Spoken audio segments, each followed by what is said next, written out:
Rise up, brothers and sisters, boys and girls, kings and queens, friends, frenemies, and you agents. It's Brother Marley. This is the Gambia 1 channel. I'm here in literal paradise, and yet still with everything going on, have a look, I have to talk about the brothers and sisters from North America who are coming over to Africa. Because it feels to me like as though everybody has a problem with black Americans.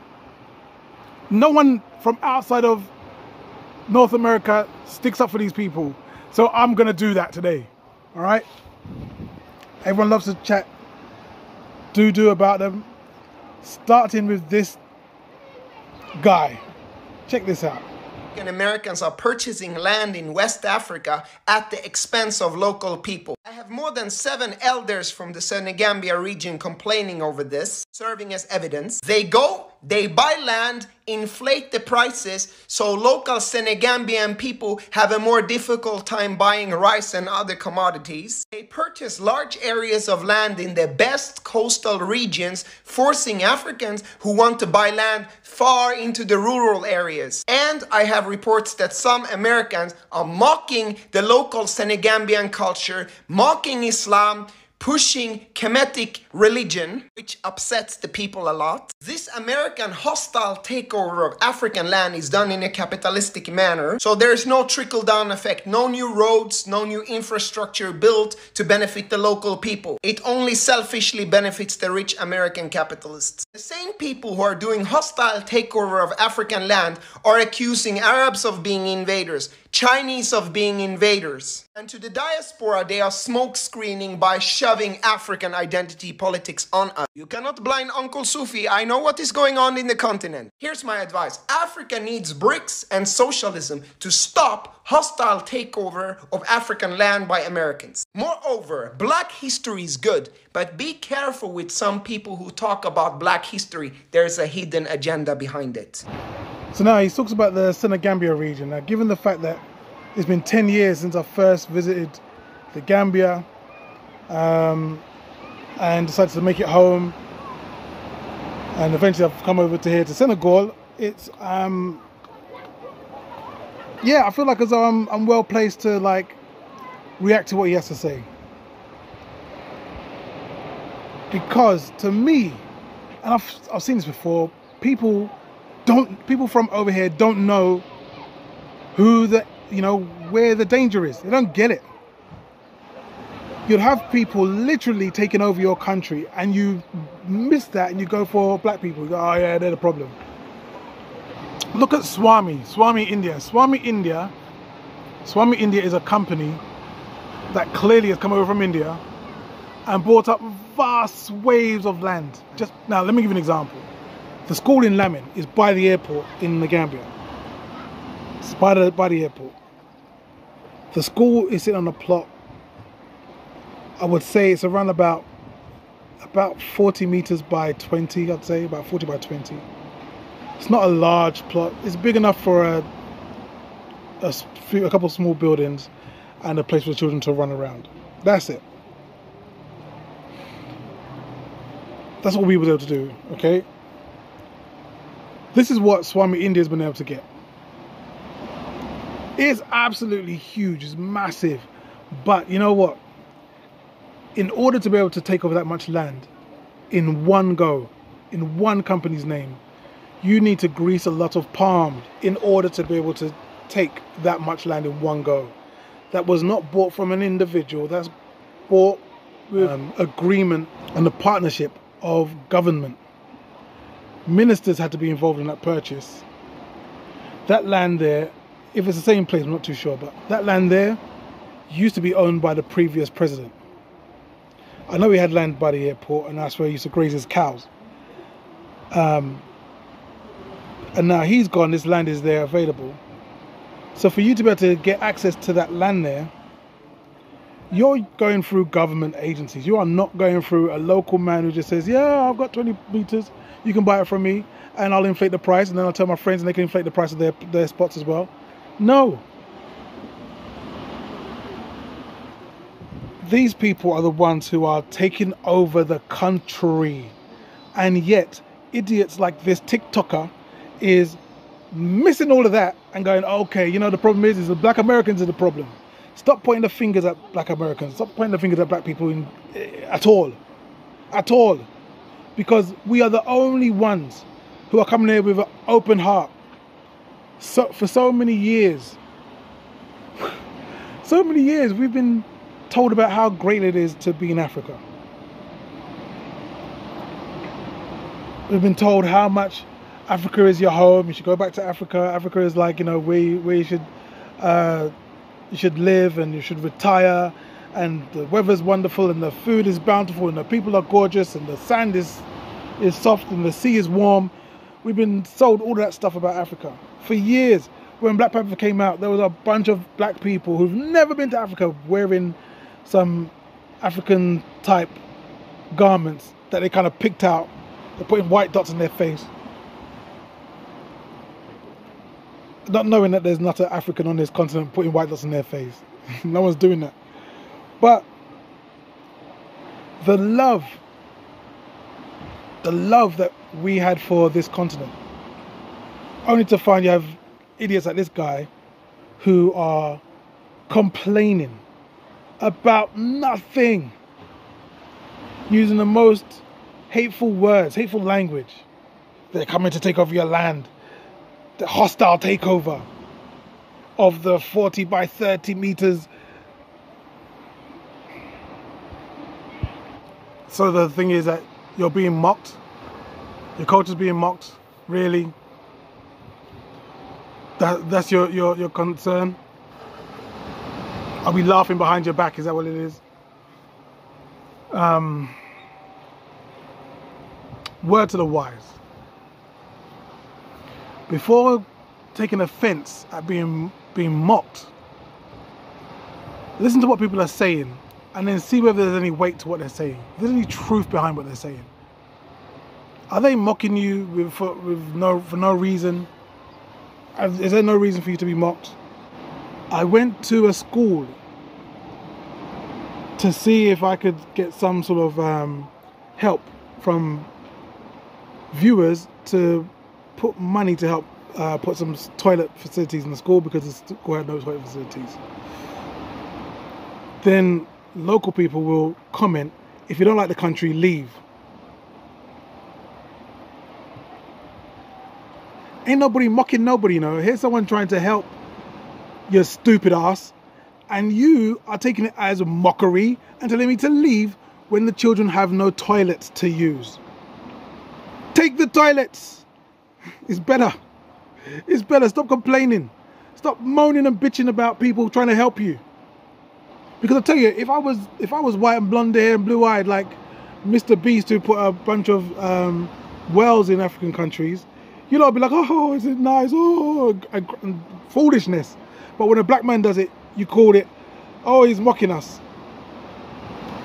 Take the help where you can get it. You need it. You need the help. There was a video I saw with Carla,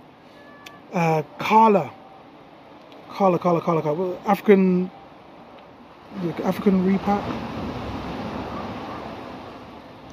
I think it's African repat or black repat, something like that.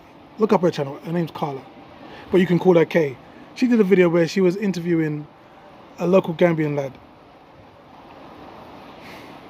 She was asking him, what concerns does he have about black people coming over to Gambia?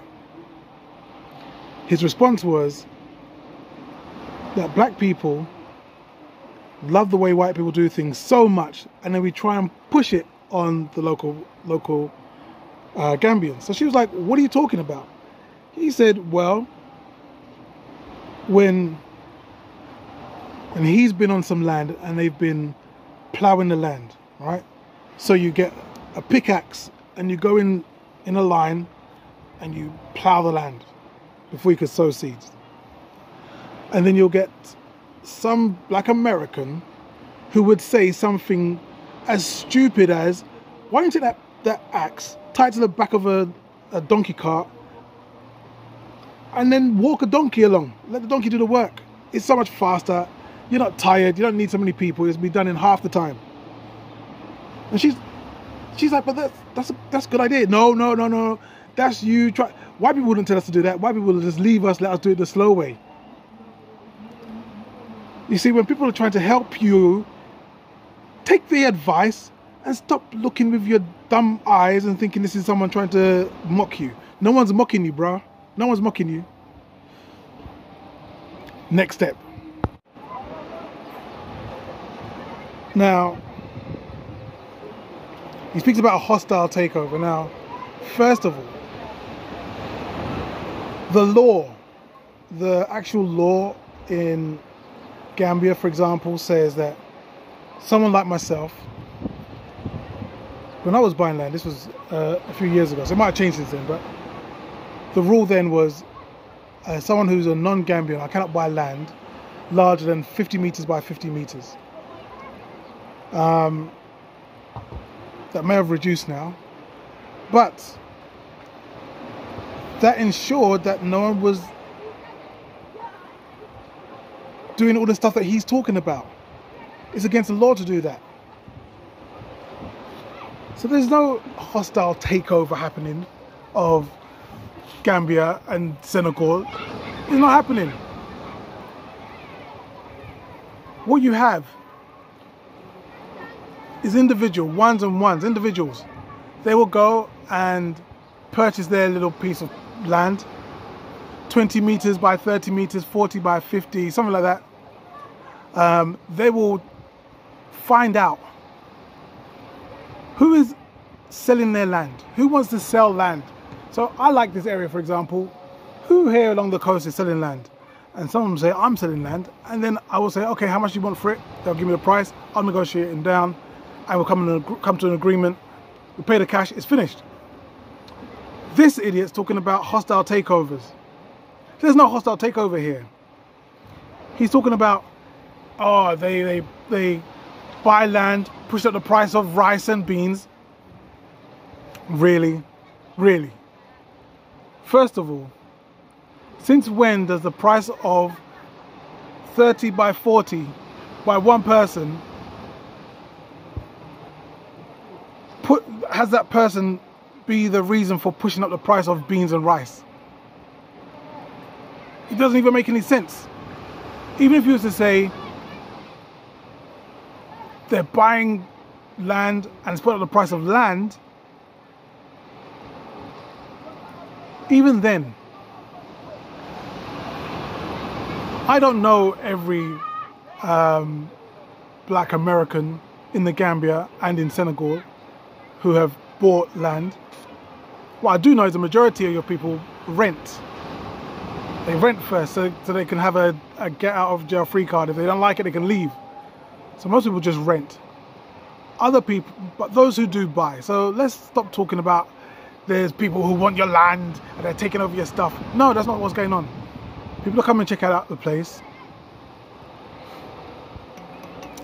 If I decide I'm going to buy some land, now I bought some land over in Gambia. Let's say I buy some land. I do not want the price to go up because that means I've got to pay more money. So it's not me putting the price up. It's not me even selling the land. I'm here saying, hello, I'd like to buy some land as cheaply as possible, please. And then the Gambian seller, the local seller, will sell the land.